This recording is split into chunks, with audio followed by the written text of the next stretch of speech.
مسلمان نہیں ہوتا۔ صلاح الدین ایوبی اپنے خیمے میں بیٹھے ہیں تو ایک بی بی آ گئی، اس قبیلے کا کوئی شخص مسلمان نہیں ہوتا۔ بی بی آئی، آگے کہنے لگی میرے 4 بیٹے جنگ میں کھو گئے، چھوٹے چھوٹے بچے جنگ میں کھو گئے، مل نہیں رہے، فوجیوں کو حکم دے مجھے میرے بچے تلاش کر کے دیں۔ صلاح الدین ایوبی نے جھٹ پٹ سر پہ امامہ باندھا، نیزہ پکڑا، سینے بند باندھا، اپنے جبے کو سمیٹا اور باہر کہنے لگی تو کدھر جا رہا ہے؟ کہنے لگا میں خود تیرے بچے تلاش کر کے دوں گا۔ صلاح الدین چند سپاہی ساتھ گلی گلی نکلے، گلی گلی فجر کے نکلے، اثر ہو گئی، تھک گئے، 2 نمازیں صحرا میں پڑھی، جنگل کے اندر پہنچے تو ایک کونے میں 4 بچے ایک جگہ ڈرے اور سہمے ہوئے بیٹھے ملے۔ صلاح الدین ایوبی اٹھا کے لائے، ماں کو کہنے لگے تیرے بچے ہیں، نکلا اس لیے تھا کہ میرے نبی نے فرمایا بچے جدا ہوں تو ماں کو درد بڑا ہوتا ہے، اور میرے رسول نے فرمایا تھا جب جنگ کرنے جاؤ تو کھیت برباد نہ کرنا، فصلیں تباہ نہ کرنا، بچوں کو ماں سے جدا نہ کرنا۔ فرمایا میں سوچ رہا تھا تیرے بچے کہیں میری وجہ سے جدا ہو گئے تو مصطفیٰ کو جواب کیا دینا؟ فرمایا تیرے بچے ڈھونڈ کے لایا ہوں۔ بچے ماں کے پاس آنے لگے تو ماں نے بڑے بیٹے کے منہ پہ تھپڑ مارا، کہتا ہے اماں کیا ہوا؟ کہنے لگے تو نے سنا نہیں کہ دشمن کے بچوں کی اتنی حفاظت کرتا ہے، میرے پاس نہ جا، اس کے قدموں میں بیٹھ جا، جس نبی کے غلام اتنے سچے ہیں وہ نبی کتنا سچا ہوگا۔ بنو قریظہ اور بنو نذیر 2 محلے تھے یہودیوں کے۔ یہودیوں نے بڑی عہد شکنی کی تو نبی پاک صلی اللہ علیہ وسلم نے ان کو بے دخل کر دیا، مدینے نکال دیا مدینہ منورہ سے۔ یہودی نکل گئے مدینہ طیبہ سے، تو جب وہ نکل کے جا رہے تھے تو ان کے مکان، ان کے باغ، ان کی جائیدادیں بچ گئیں۔ نبی پاک علیہ السلام نے انصار مدینہ کو پہلے بلایا، جاگ رہے ہیں نا آپ لوگ؟ پیسے آتے کسی کو برے لگتے ہیں، اب تو یہ بھی حلال حرام کی تمیز بھی اٹھتی جا رہی ہے۔ جائیداد، باغ، مال، علاقہ خالی ہوا ہے، وہ چلے گئے، لوگ تو ڈھونڈتے پھرتے ہیں۔ اللہ خیر فرمائے، شاملہ ہر جگہ ملتی نہیں اب شہروں میں، وہ کس کس نے نام کرا لیا، کدھر گئی ہے کوئی خبر ہی نہیں، خالی جگہ پڑی ہے۔ میرے نبی پاک علیہ السلام نے پہلے انصار مدینہ کو بلایا، حضور نے فرمایا انصاریوں بہت بڑی جائیدادیں یہودیوں کی، بنو نذیر اور بنو قریظہ محلے خالی ہو گئے، میرا دل کرتا ہے وہ تمہیں دے دوں، اس لیے کہ تم نے اپنے مہاجر بھائیوں کے ساتھ بڑا تعاون کیا، جائیدادیں تم نے دے دی ہیں، مکانات دے دیے ہیں، بڑا کچھ تم نے دیا ہے، میرا دل کرتا ہے وہ تمہارے نام کر دوں۔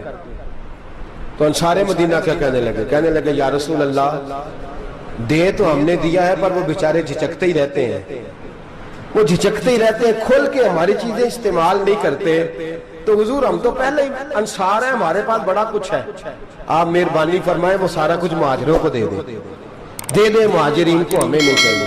اب چلے گئے بات کر کے، میرے حبیب پاک نے مہاجروں کو بلا لیا، فرمایا بنو نذیر اور بنو قریظہ قبیلے کی جائیدادیں آئی ہیں، تمہارے پاس بظاہر جو چیزیں ہیں بھی وہ بھی انصار مدینہ کی ہیں، تو میرا یہ خیال ہے کہ وہ سارا کچھ تمہیں دے دیا جائے۔ حضرت ابوبکر صدیق رضی اللہ تعالیٰ عنہ کہنے لگے یا رسول اللہ صلی اللہ علیہ وسلم ہمارے انصار بھائیوں نے ہمارے لیے دل تک کھول دیے ہیں، حضور انہوں نے ہر چیز بانٹ کے ہمارے سامنے رکھ دی ہے، ہم اتنے خرد غرض ہیں کہ سارا کچھ لپیٹ جائیں۔ کہ حضور ہمارے پاس جو مکان ہے وہ ہے، ہم کاروبار کر رہے ہیں، تجارتیں کر رہے ہیں، مزدوریاں کر رہے ہیں، ہم انشاءاللہ اور بنا دیں گے، آپ یہ ہماری طرف سے ہمارے انصار بھائیوں کو گفٹ کر دیں، آپ انہیں دے دیں۔ میرے حبیب کی آنکھوں میں آنسو آ گئے، میرے نبی پاک علیہ السلام رو پڑے، یا رسول اللہ کیوں روتے ہیں؟ فرمایا تمہارا یہ بھائی چارہ قائم رہا تو اللہ اسلام کو بڑی قوتیں عطا فرمائے گا، اللہ طاقتیں دے گا اسلام کو، اگر تمہارا یہ رنگ قائم رہا، یہ انداز، میرے غلاموں تمہارے یہ طور طریقے، ایک بھائی کہتا ہے دوسرے کو، دوسرا کہتا ہے تیسرے کو۔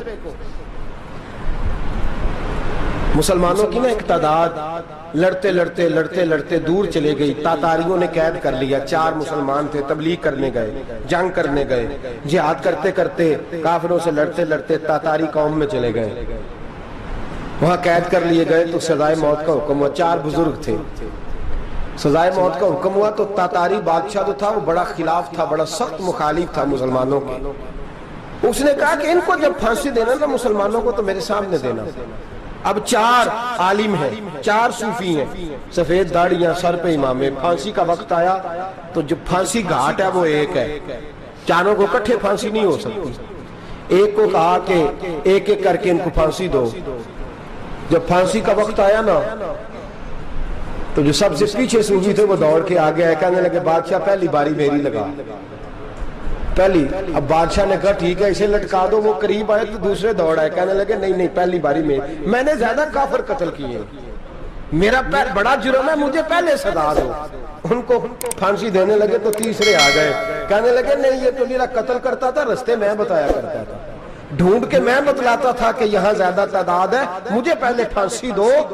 تیسرے کے ساتھ بات ہو رہی تھی تو چوتھا دوڑا آیا, کہنے لگا یہ رستے بتاتا تھا, یہ تبلیغ کرتا تھا, یہ سارا کچھ کرتا تھا, لیکن کہا یہ کہتے تھے چلو واپس چلتے ہیں, میں جانے نہیں دیتا تھا, میں کہتا تھا اور کافر مارنے اور علاقے فتح کرنے, میرا جرم بڑا ہے, مجھے پہلے پھانسی دو.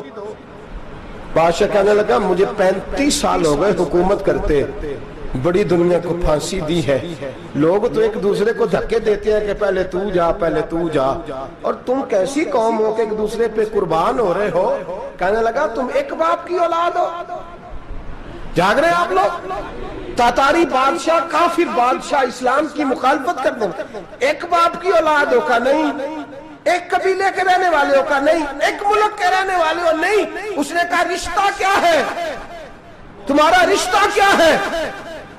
تو بول کے کہنے لگے خدا ایک ہے نبی ایک ہے, خدا ایک ہے اور نبی منفرد ایک ہے, اس قوم کی نقصان بھی ایک ہی سب کا نبی, اللہ بھی قرآن بھی ایک. کیا ہی اچھا تھا ہوتے اگر مسلمان بھی ایک, یوں تو سید بھی ہو مرزا بھی ہو افغان بھی ہو, تم سبھی کچھ ہو بتاؤ کہ مسلمان بھی ہو. فرمایا ہمارا اللہ ایک ہے نبی ایک ہے, تو کہا پھر ایک دوسرے پہ جان کیوں دیتے ہو؟ فرمایا ہمارے نبی نے ہمیں بھائی بھائی بنا دیا ہے, بھائی کا دل نہیں کرتا اس کی آنکھوں کے سامنے بھائی چلا جائے, ہمارا دل نہیں کرتا پہلے مجھے دے پہلے مجھے دے. بادشاہ کہنے لگا تمہارا جذبہ مجھے متاثر کر گیا, جاؤ میں تم چاروں کو آزاد کرتا ہوں, تمہیں آزاد کرتا ہوں. میرے دوستو یہ رنگ تھا, دیکھیں نا, یہ اس دھرتی نے نظام دیکھا ہے نا, اس فلک نے پہلی بار دیکھا, اس زمین نے پہلی بار, اور میرے حضرت صاحب فرمایا کرتے تھے زمین تڑپ کے روئی, اس نے پہلی دفعہ دیکھا. احد کا میدان ہے, 3 صحابہ تپتی ہوئی زمین پہ زخموں سے چور چور پڑے ہیں.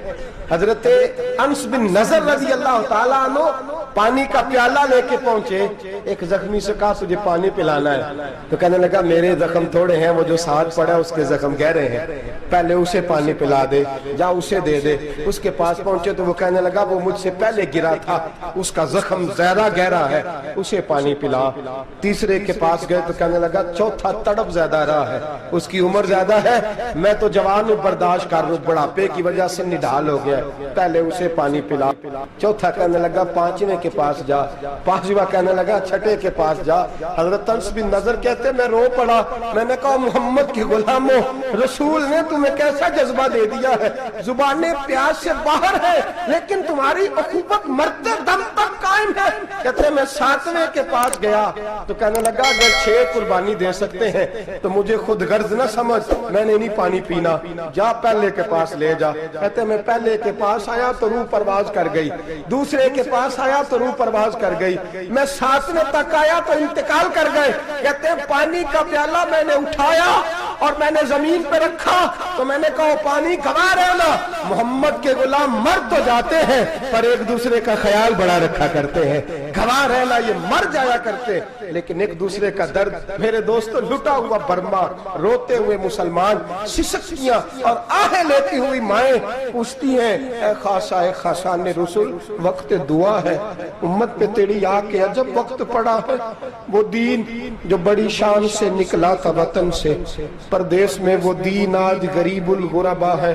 فریاد ہے اے کشتی امت کے نگہباں, بیڑا یہ تباہی کے قریب آن لگا ہے. اور کیا خوبصورت جملے کہے تھے کہ نبی پاک صلی اللہ علیہ وسلم نے, حضور نے فرمایا تھا میرا مومن ایک جان کی طرح ہوتا ہے, ایک جان کی طرح ہوتا ہے, ایک کو تکلیف ہو جسم کے ایک حصے کو سارا حصہ پریشان ہوتا ہے. فرمایا یہ ایک مکان کی طرح ہے, ایک اینٹ دوسری اینٹ کو مضبوط کرتی ہے. فرمایا یہ مضبوط لوگ ہیں, یہ مضبوط لوگ. حضرت عمر فاروق کا زمانہ ہے, ایک آدمی نے سیری بھیج دی, ایک گھر میں بطور تحفہ، قحط کا زمانہ تھا، گوشت ملتا نہیں تھا، جانور، ایک آدمی نے سری بھیج دی ایک آدمی کے گھر میں۔ اس نے کیا کیا؟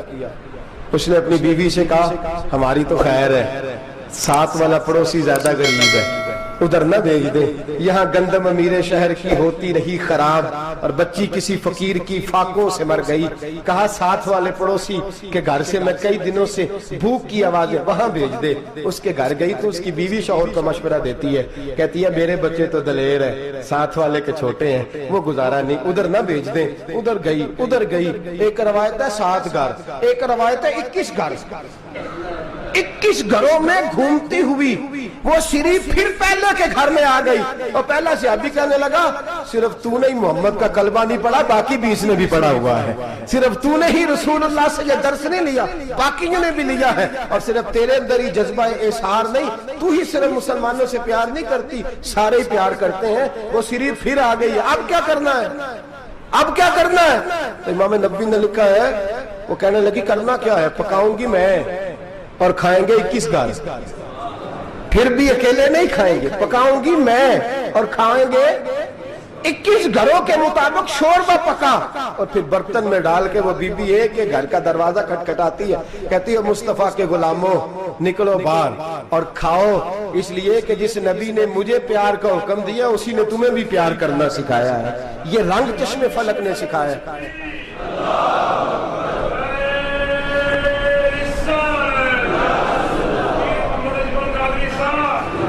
آپ کی بڑی مہربانی، زندہ باد وہی ہے جس کو اللہ رسول زندہ باد فرمائے، بڑی مہربانی، اللہ جزا دے۔ عرض یہ کرنے جا رہا تھا کہ رسول کریم صلی اللہ علیہ وسلم نے یہ پیغام دیا امت کو، فرمایا دیکھیں نا کتنے بڑے لفظ ہیں، یہ نہیں فرمایا دوزخ میں جائے گا، یہ نہیں فرمایا کہ اسے جہنم کی سزا ملے گی، میرے نبی نے فرمایا میں اسے مومن مانتا ہی نہیں، میں اسے مسلمان اپنا مانتا ہی نہیں۔ حضور کسے؟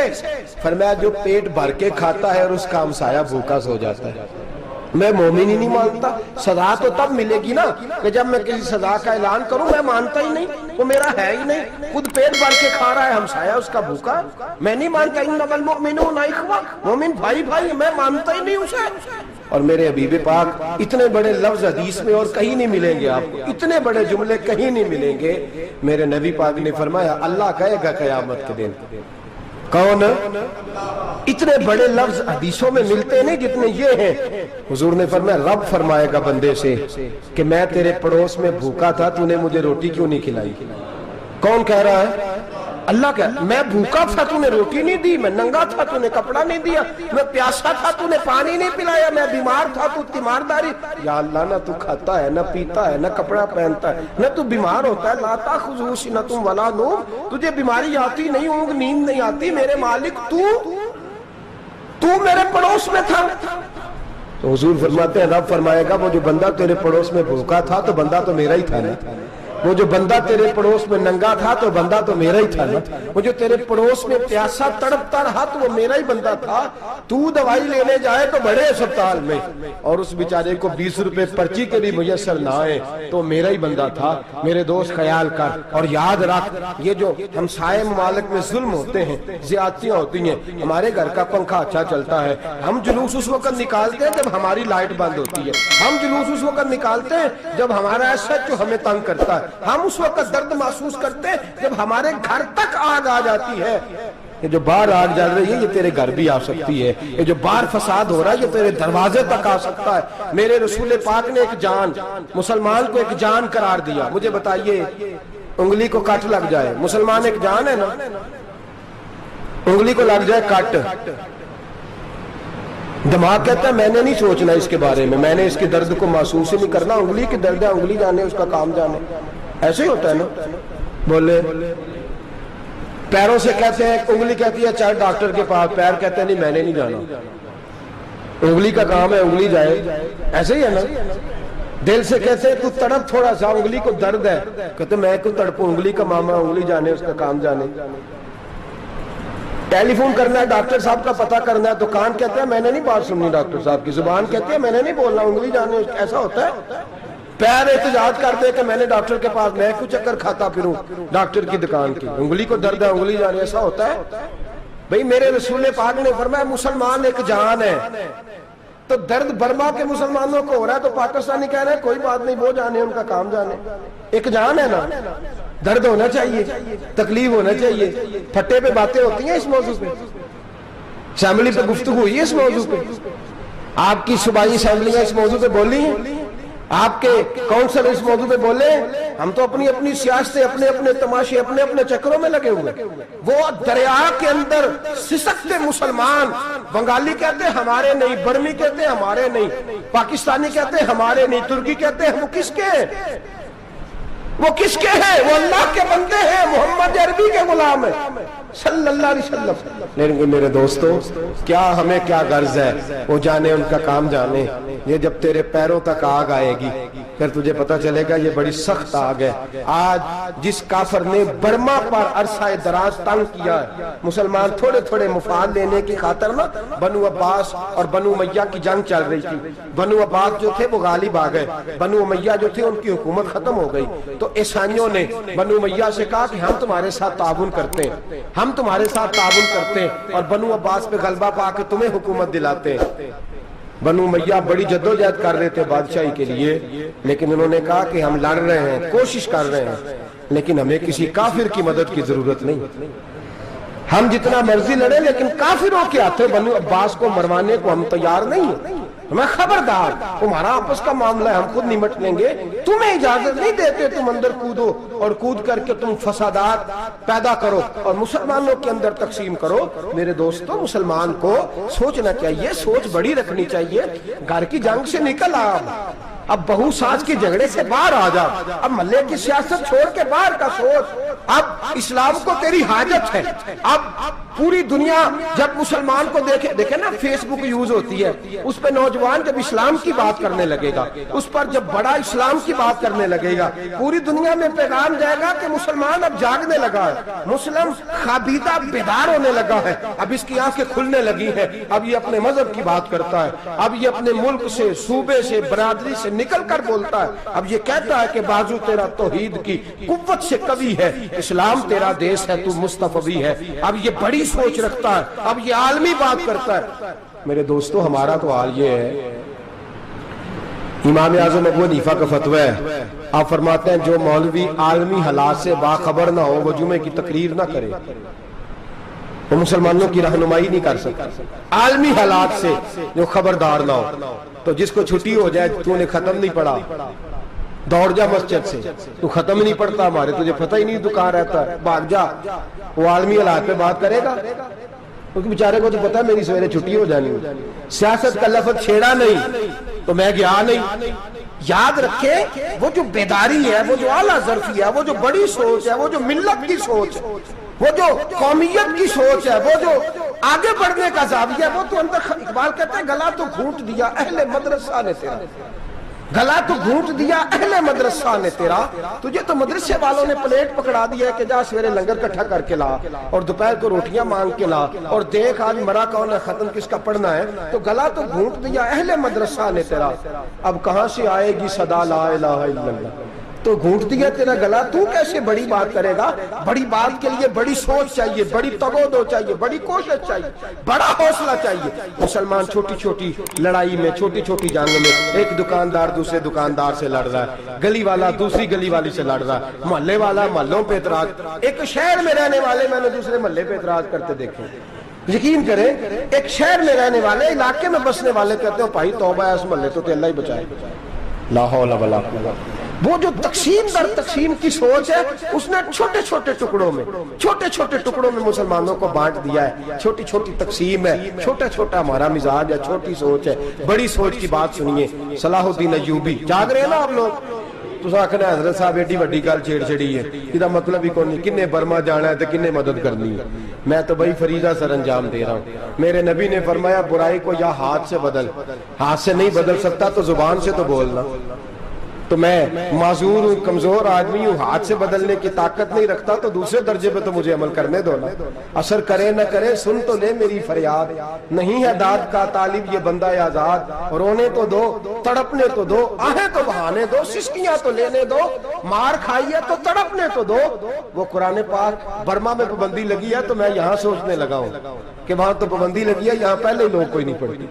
معاذ اللہ تعالیٰ حالات دن پہ دن مسلمانوں کے لیے ایک ایک کر کے، افغانستان میں جو آگ لگی تھی پھر وہ عراق میں بھی لگی، پھر وہ لیبیا میں بھی لگی، پھر وہ مصر میں بھی لگی، پھر وہ یمن میں بھی لگی، سعودی عرب میں دھماکے ہوئے، میرا دل تڑپا ہے، مجھے پریشانی ہوئی، میں بچے پاس تھے، میں بڑا ڈسٹرب ہوا، میں نے کہا یار یہ ہمارا سب کا اجماعی عقیدت کا مرکز ہے، ہم کم از کم ہزار اختلاف کے باوجود کہا کرتے تھے کہ عرب میں امن ہے یار، وہاں سکون ہے، وہاں دکانیں کھلی چھوڑ کے لوگ چلے جاتے ہیں، وہاں بھی فساد ہونے لگا، وہاں بھی آگ بڑھ گئی ہے، لیکن ہم صرف چھوٹی چھوٹی کر کے جب آگ بجھانے کی کوشش کریں گے اس وقت آگ نہیں بجھے گی، جب ہر آدمی اپنے پیالے میں پانی لے کے آئے گا، ہر شخص اپنے گھر کی نل چلائے گا، ہر شخص نلکا چلائے گا اور پانی نکال کے یہ آگ بجھائے گا، تب یہ آگ بجھے گی۔ ہر آدمی کو کردار سوچ بڑی کریں، نظریہ بڑا کریں، ملت کی بات کریں، مسلمان ہو کے سوچیں، مسلمان ہو کے سوچیں، خدا را نکلیں یہ گھر کے جھگڑوں سے، تھوڑی دیر کے لیے اپنے آپ کو بڑا کریں، بڑی سوچ آپ بنائیں، جب دوستیاں لگائیں، یارانے لگائیں، پھر چھوٹے موٹے حساب سے بچیں۔ بابا بلے شاہ صاحب فرماتے کورے ورک کتاب نہیں ہوندے، کورے ورک کتاب نہیں ہوندے، پتھر دل گلاب نہیں ہوندے، او بلیا یاری سوچ کے لائیں، یارا نال حساب نہیں ہوندے۔ پھر ذرا نکلے اس حساب کتاب سے بات، بلیا یاری سوچ کے لائیں، یارا نال حساب نہیں ہوندے۔ پھر ذرا بڑا ذہن کریں، چھوڑے اپنے حساب، یبصرون اعلی انفسہم ولنبلونکم بشیء من الخوف والجوع ونقص من الاموال والانفس والثمرات۔ پھر حساب کتاب سے نکلے، پھر امام علی مقام کی طرح یہ سوچ بنائے کہ حسین کے بچے چلے جائیں تو کوئی حرج نہیں، امت پر آنچ نہیں آنی چاہیے۔ ایک امام علی مقام، کل تک امام میدان میں کھڑے تھے تو اکیلے تھے، لیکن آج پوری دنیا کہتی ہے حسین ہمارا ہے، حسین ہمارا ہے۔ آج نظریہ امام علی مقام زندہ ہے، تو اکیلا ہے تو کھڑا ہو، یہ نہ کہا کر چھوٹی سی مسجد ہے، ایک کونا کا کھڑکاوا، مولانا تقریر کر رہے ہیں تو کیا بنے گا، ایک آواز کہیں سے گونجا کرتی ہے، پھر اس میں تاثیر میرا اللہ پیدا فرما دیا کرتا ہے، پھر اس کے اندر قوت میرا رب پیدا فرما دیا کرتا ہے، پھر اللہ اس میں تاثیر پیدا کر کے چار دانگ عالم میں پھیلا دیا کرتا ہے۔ صلاح الدین ایوبی، مسلمانوں پہ ظلم ہوا، فلسطین میں آگ لگی اور پورے فلسطین کی گلیاں خون سے بھر گئیں، ایک دن کے اندر 70,000 مسلمان قتل ہوا۔ گھوڑوں سے سڑکوں پہ چلا نہیں جاتا تھا، گھوڑے پھسلتے تھے، اتنا خون تھا، اور کچی سڑکیں تھی، اتنا خون تھا، پہلے کچی زمین نے خون پیا، پھر خون اس سے باہر آیا، پھر بھی اتنا سخت 70,000 آدمی قتل ہوا۔ صلاح الدین ایوبی کون تھے؟ میرے غوث اعظم جیلانی کے مدرسے کے طالب علم تھے۔ جامعہ نظامیہ مدرسہ، یہ مدرسے ہیں جنہوں نے دین کے مجاہد پیدا کیے، مدارس ہیں جنہوں نے دین کے مجاہد پیدا کر کے پوری دنیا کے اندر پھیلائے ہیں۔ مدارس کے اندر دہشت گردی آئی، میں اختلاف نہیں کرتا، لیکن ابھی بھی مدرسے ہیں جن مدرسوں سے رسول اللہ کے دین کا سچا درس دیا جاتا ہے، امن پیار اور محبت کی فضا کو عام کیا جاتا ہے وہ مدارس، اور انشاءاللہ قیامت کی صبح تک وہ مدرسے قائم رہیں گے۔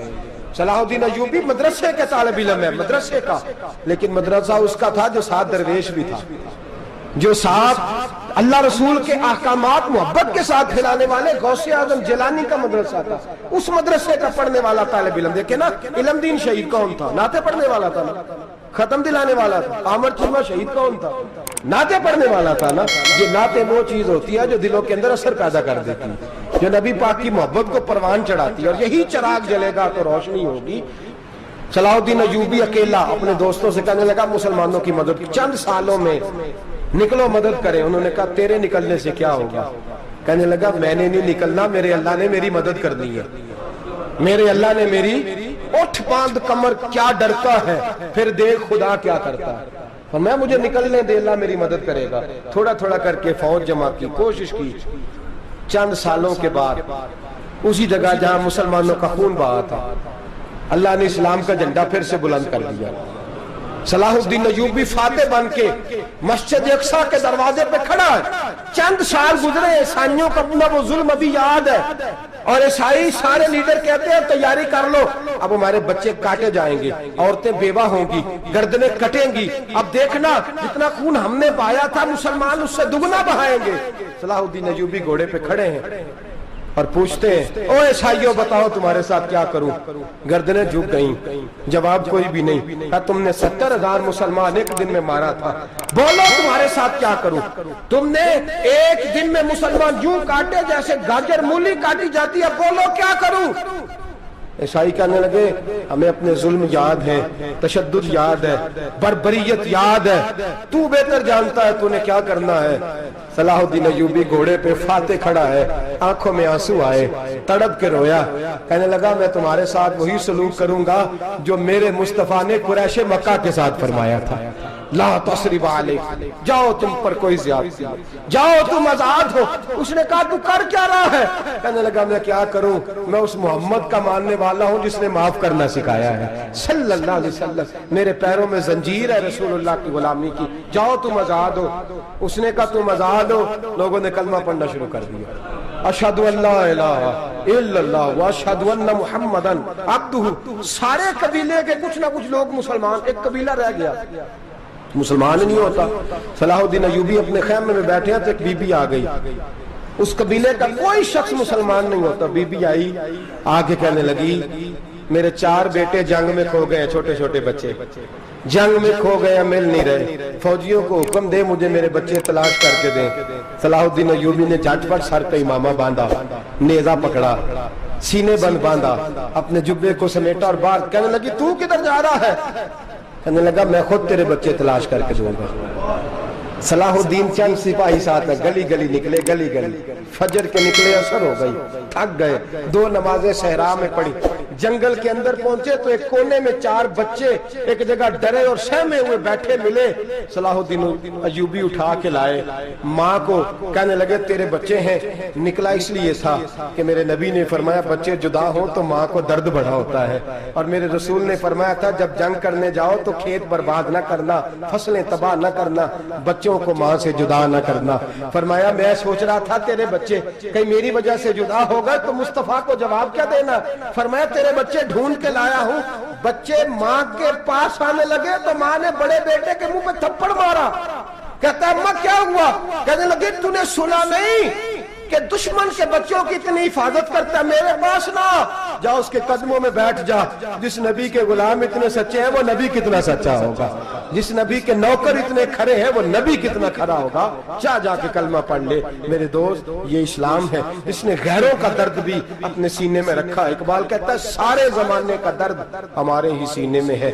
برما کا مسلمان ہو یا عراق، لیبیا، افغانستان، کشمیر کا مسلمان ہو، میرے دوست وہ غیر نہیں ہے، وہ تیرا اپنا ہے. اس کا رنگ نہ دیکھ، اس کی بولی نہ دیکھ، اس کا قبیلہ اور علاقہ نہ دیکھ. دیکھ کہ وہ تیرے رسول کا کلمہ پڑھتا ہے، وہ دیکھ کہ وہ کعبے کی طرف منہ کر کے نماز پڑھتا ہے. دیکھ کہ تیرا اور اس کا نصاب زندگی قرآن ایک ہے.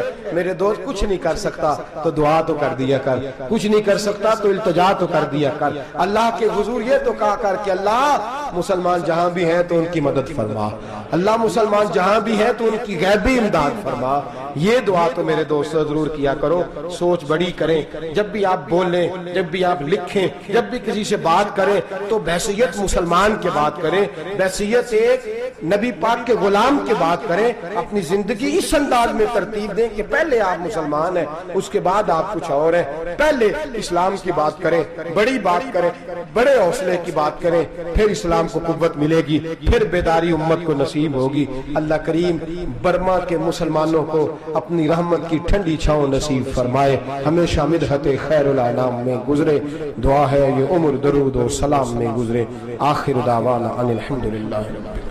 اور اگر آپ نے ابھی تک ہمارا چینل سبسکرائب نہیں کیا تو فوراً سبسکرائب کیجیے، ساتھ ہی بیل آئیکن پر کلک کریں تاکہ مزید آنے والی ویڈیو ہے وہ آپ کو وقت پر ملتی رہے.